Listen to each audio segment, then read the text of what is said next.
नमस्कार. मी Shridhar Kulkarni, MP. Registered mutual fund distributor, ARN number 1764. आज आपल्याला भारतीय शेअर बाजारात काय घडामोडी घडल्या या संदर्भात थोडक्यात माहिती सांगणार आहे. आज आठवड्याच्या शेवटच्या कामकाजाच्या दिवशी सकाळी शेअर मार्केट सुरू झाल्यापासून संपेपर्यंत तेजीत टिकून होते.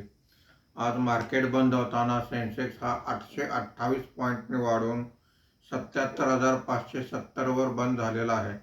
निफ्टी हा 244 पॉईंटने वाढून 24,207 वर बंद झालेला आहे. आज सर्व इंडेक्समध्ये तेजी दिसून आलेली आहे.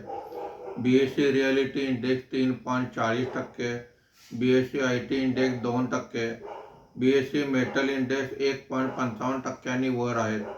Nifty mid cap index 1.40%, Nifty small cap index 1.55% वर आहेत.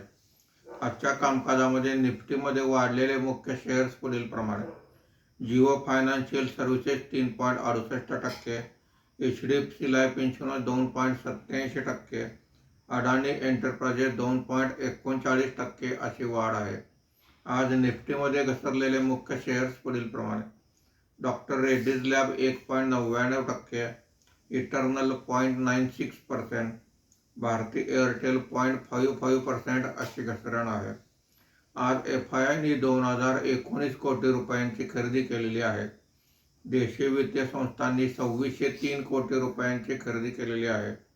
रुपयाच्या दरात 6 पैशाची मजबूती आलेली आहे. शनिवार आणि रविवार शेअर मार्केटला सुट्टी आहे. सोमवारी पुन्हा भेटूया. धन्यवाद.